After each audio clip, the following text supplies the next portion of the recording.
В Москве проходит 4-й международный форум по инновациям. Среди участников свои достижения представляет и Республика Саха. Подробности в материале нашего корреспондента. Это яркое событие, раскрывающее тему будущих технологий в жизни современного человека, адресовано широкой аудитории.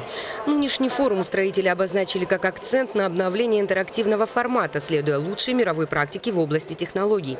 Якутия, как инновационно-активная республика, всегда принимает участие в данных форумах. Мы привезли сюда состоявшиеся проекты, которые уже можно реализовать, то есть которые коммерчески реализуются. Мы должны выглядеть так, чтобы знали, что в Якутии существует инновационное, скажем так, направление, технологическое направление, и мы должны, скажем так, качественно отражать те показатели, которых мы уже достигли. С нами интересно общаться, нам с людьми интересно общаться, безусловно. Появились некоторые мысли, как нам дальше двигаться, в каком направлении. Посмотрели с этой точки зрения, скажем так, успехи, еще раз говорю, успехи других регионов. Мысли положительные, мы готовы дальше работать. Здесь собраны лучшие инновационные проекты страны. Участники берут на вооружение новые технологии, демонстрируют свои достижения. В этом году мы привезли 3 проекта. В основном это биотехнологическая направленность, это компания БИГЕ, компания Сош Синтез и компания Саханефтебиосорб. Я хочу обрадовать, что у нас есть первый успех, у нас есть первый резидент Сколково. Компания Хатубакт, это резидент технопарка.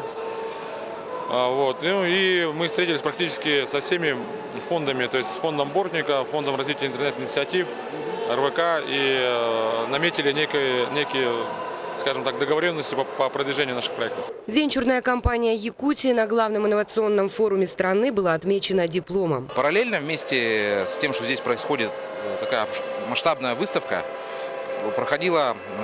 проходил конкурс среди институтов развития, организованный институтами развития, в котором венчурная компания Якутия заняла первое место.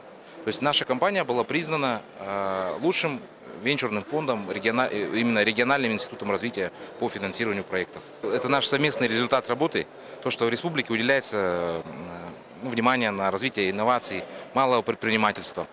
Это очень важно. И результаты дают о себе знать. Марина Захарова, Наталья Сазонова, Михаил Кулаков, НВК «Саха», Москва.